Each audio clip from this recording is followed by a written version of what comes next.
Assalamualaikum warahmatullahi wabarakatuh.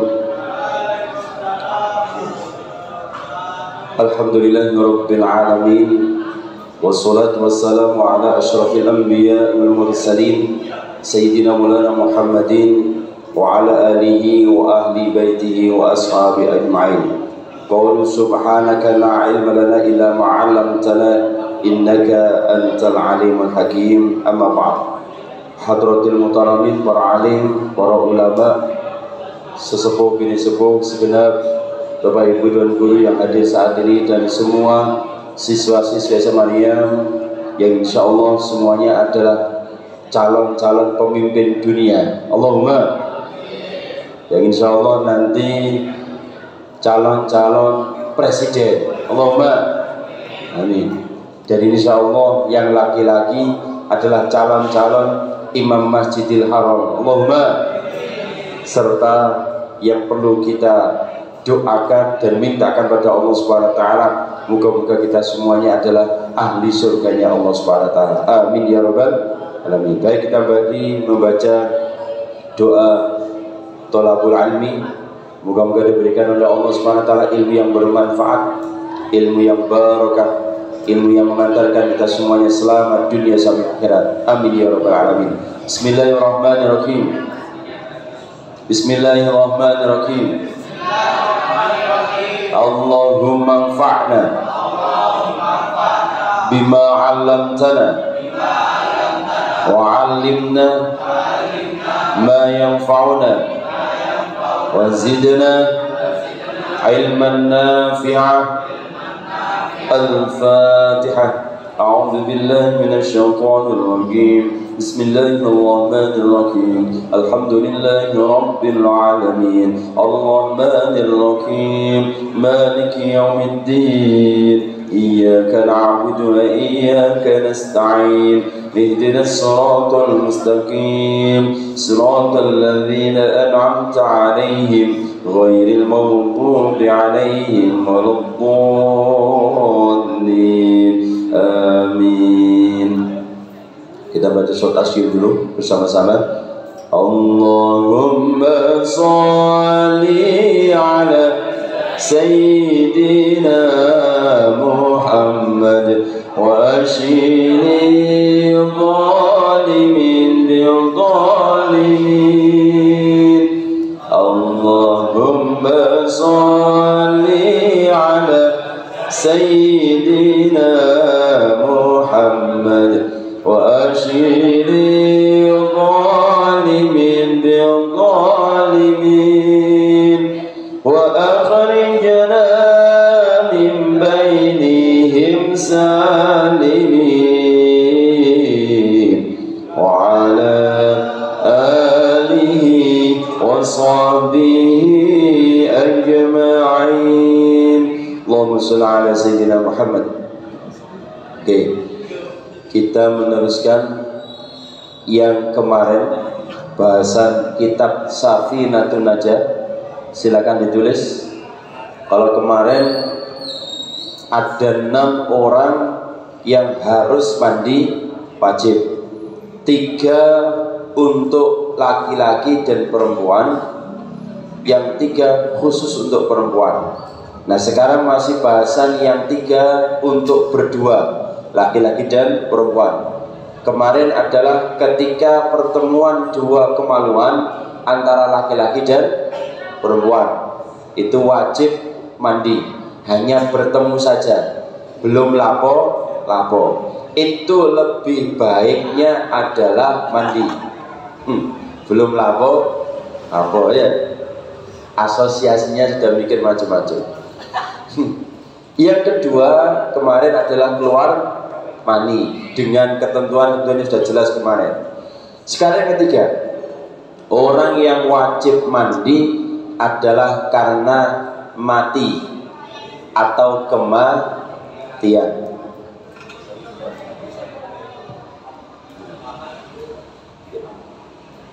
Karena kematian. Karena kematian. Orang orang yang mati ini wajib dimandikan. Untuk melihat jam. Orang yang mati wajib dimandikan. Ini sesuai dengan dawuh Kanjeng Nabi yang berbunyi secara artinya adalah Rasulullah SAW bersabda yang diriwayatkan oleh Ibnu Abbas dalam keadaan ihram terhadap seorang yang meninggal terpelanting oleh untanya, mandikan dia dengan air dan daun bidara. Jadi orang yang mati, semuanya mati, itu wajib dimandikan, kecuali nanti ada sendiri. Nah, semua mati apa namanya, kecelakaan, mati apalagi, mati biasa, angin duduk, mati ngajar. Termasuk akhir-akhir ini ada orang itu mati dalam kondisi sholat, ngimami sholat. Wah, itu luar biasa. Itu insya Allah matinya jelas-jelas husnul khotimah. Orang yang mati ngimami itu yang dirindukan oleh orang banyak. Ojo sampai mati waya pacaran. Waduh, itu mati gak mati syahid, mati sangit. Waya pacaran, gendaan, mati. Makanya kalau mau melaksanakan maksiat, elingo mati. Insya Allah gak sampai teman-teman. Oke, itu ya. Jadi orang yang mati wajib untuk dimandikan. Namun, halo, namun ada orang yang mati itu tidak wajib dimandikan. Siapa? Satu, orang yang meninggal syahid karena berjihad perang. Orang yang meninggal syahid karena berjihad perang, ini tidak wajib dimandikan. Kenapa? Sebagai bentuk saksi bahwa darahnya menempel di tubuh, di baju, itu tidak wajib untuk dimandikan, dan bagusnya tidak dimandikan, nanti sebagai saksi. Ini terjadi di saudara kita yang di Palestina. Itu banyak yang mati syahid di sana, itu langsung dikubur, dan kondisinya alhamdulillah hampir sering dijumpai pemakamannya itu ambune wangi. Beda dengan, mohon maaf, tentara Srewel itu ternyata setelah mati terus kemudian tidak tahu dikuburan atau apa, itu ambune gak enak ya, sangin ya, sebenarnya ambune busuk. Beda dengan orang Islam yang matinya mati syahid ketika perang seperti itu, ambune wangi. Apakah dasarnya? Ada. Kanjeng Nabi dawuh gini, la tughassiluhum fa inna kulla jurhin aw kulla damin yafuhu miskan yaumal qiyamah. Jangan kalian memandikan mereka, orang yang mati syahid dalam jihad, karena setiap luka dan setiap darah akan mengeluarkan minyak beraroma kasturi di hari kiamat. Di hari kiamat ambune wangi. Tapi ternyata sudah banyak dijumpai di dunia orang yang mati syahid perang ambune wangi, luar biasa. Maka bercita-citalah matinya itu moga-moga syahid. Kalaupun tidak, husnul khotimah. Itu yang harus dicita-citakan. Ojo pengen mati doang. Mati pas mendem, mati pas maksiat, jangan. Makanya hati-hati dewi. Oke, itu yang pertama, orang yang mati tidak wajib dimandikan. Yang kedua,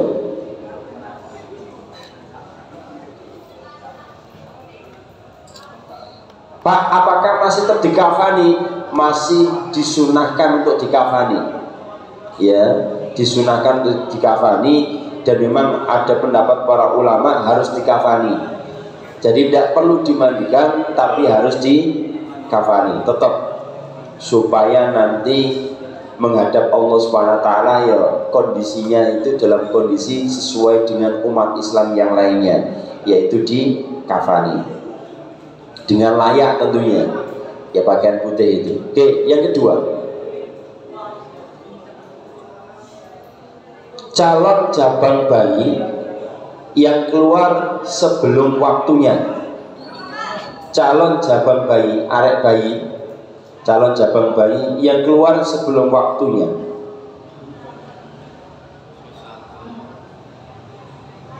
Atau biasanya keguguran,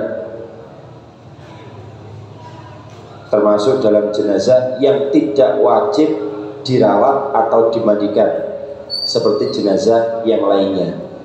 Bagaimana Pak kalau aborsi? Ya Allah, jangan ya, tolong jangan. Bagaimanapun juga kalau kalian nanti yang perempuan punya anak, bagaimanapun bentuknya, bagaimanapun kisahnya, bagaimanapun ceritanya, jangan sampai aborsi alias anaknya digugurkan. Nek keguguran gak apa-apa, insya Allah anak seperti itu nanti akan menjadi penolong di akhirat.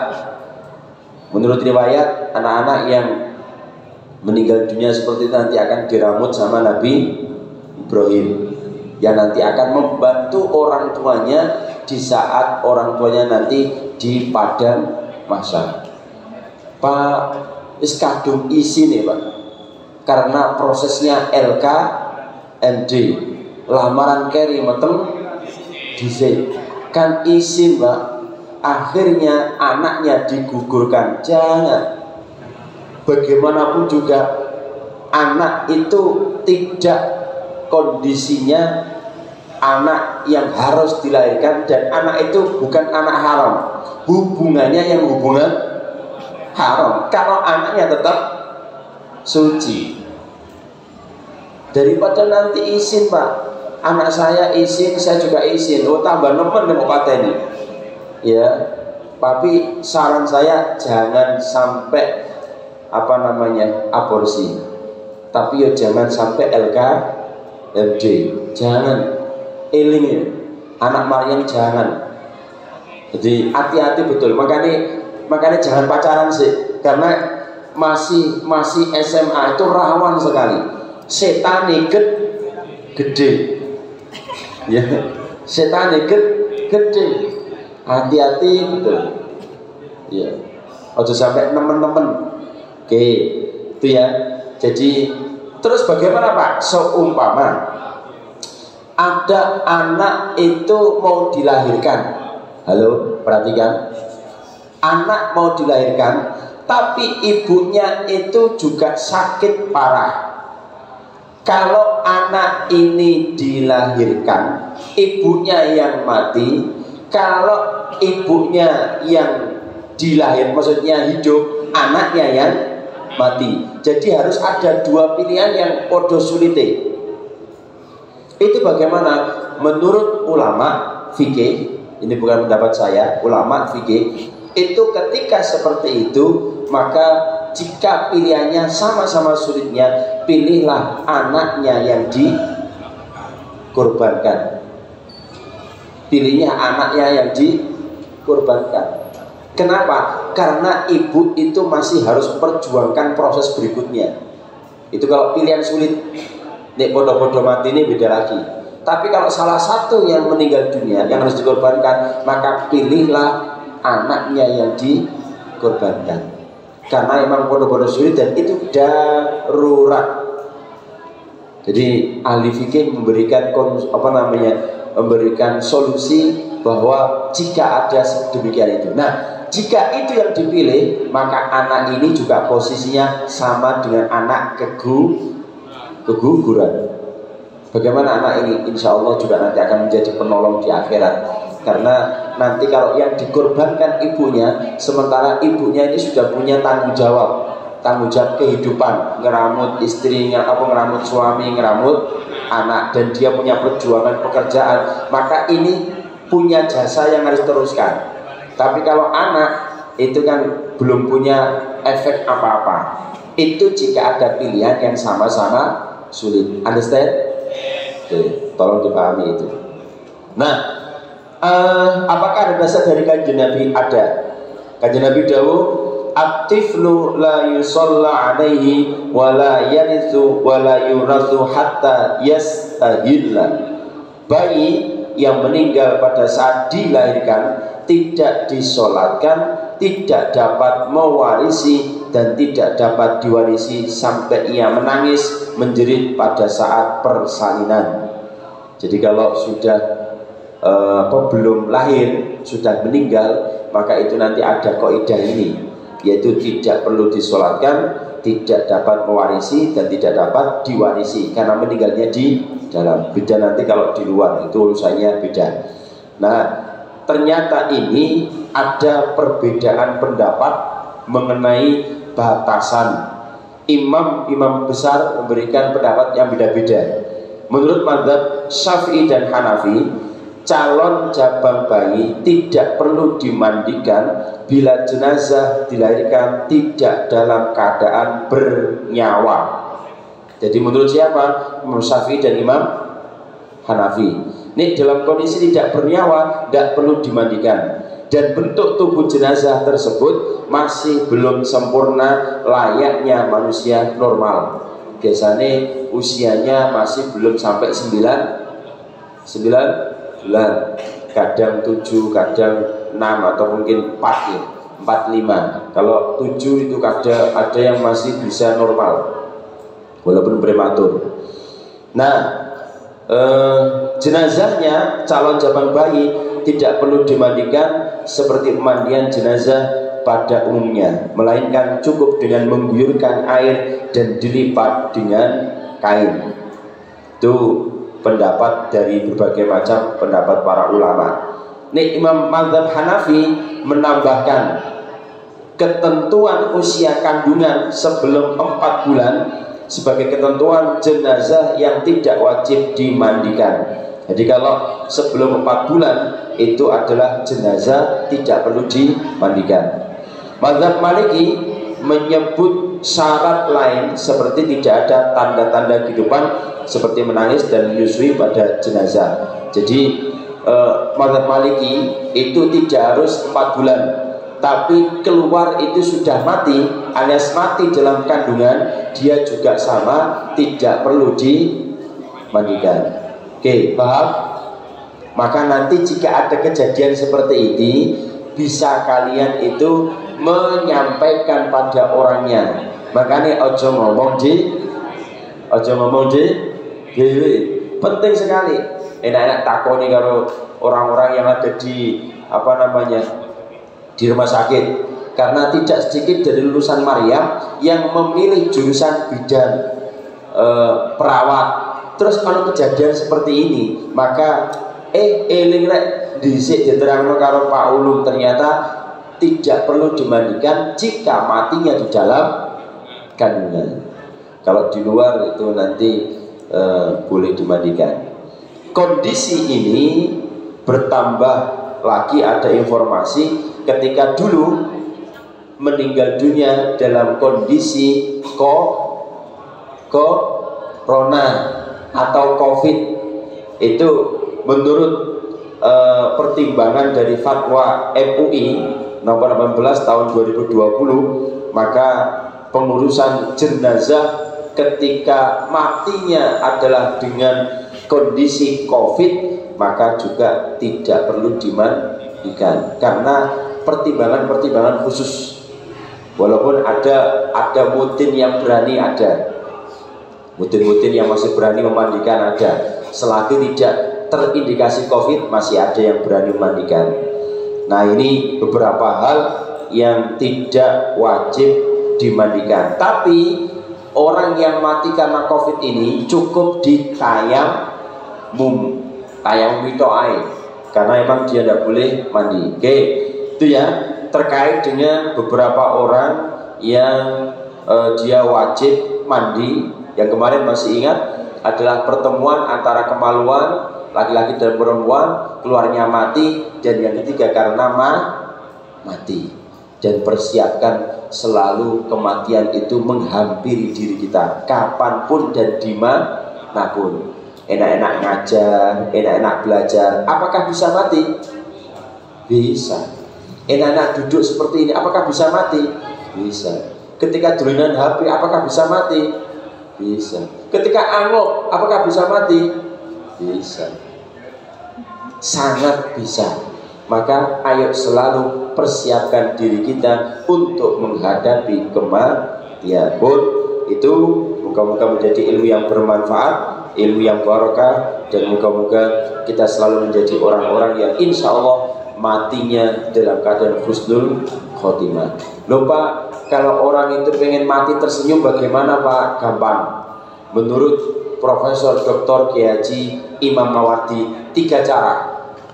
Pertama, kalau mau tulis silakan, tidak salahkan, ini tambahan ya, supaya matinya tersenyum.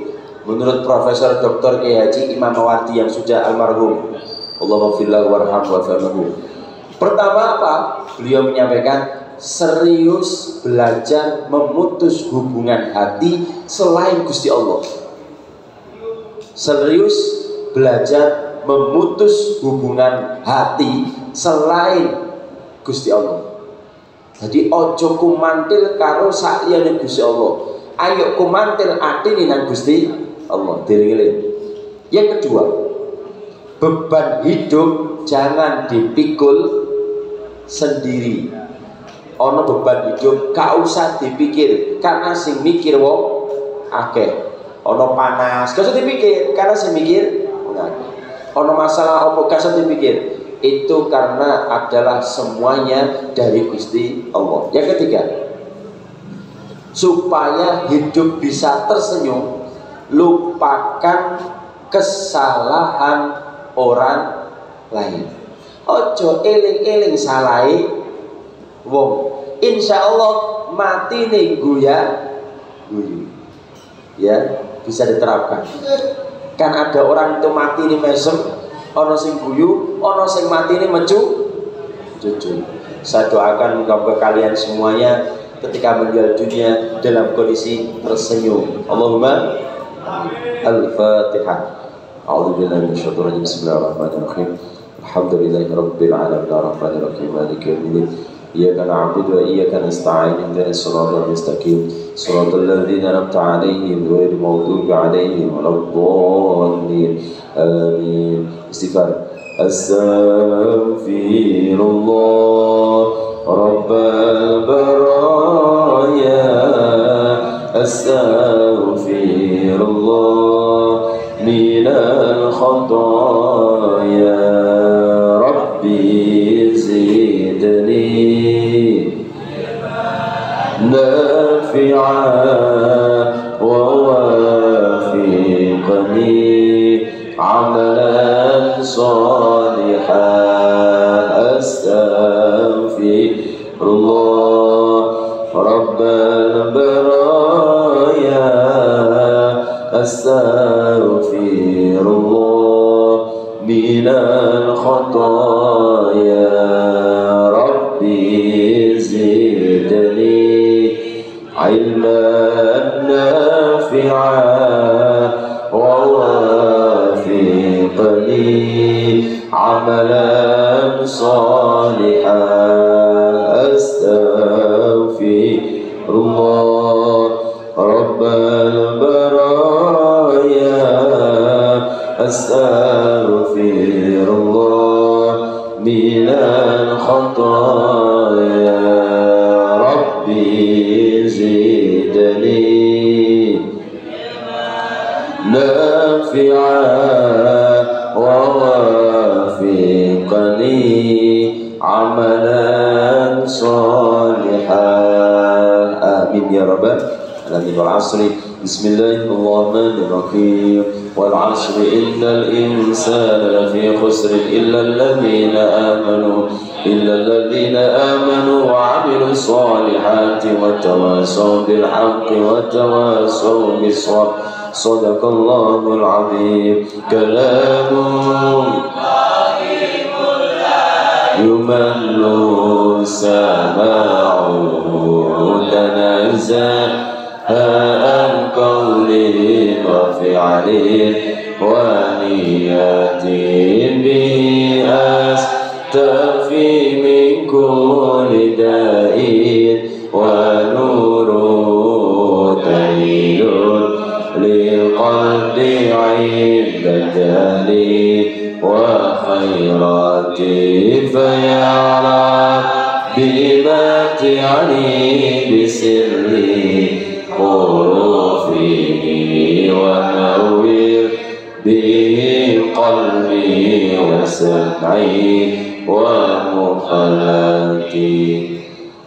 Demikian, kurang lebihnya mohon maaf. Kafaratul majlis. Subhanakallahumma wa bihamdika asyhadu an la ilaha illa anta astaghfiruka wa atubu ilaik. Wallahu muwaffiq ila aqwamit thoriq. Assalamualaikum warahmatullahi wabarakatuh.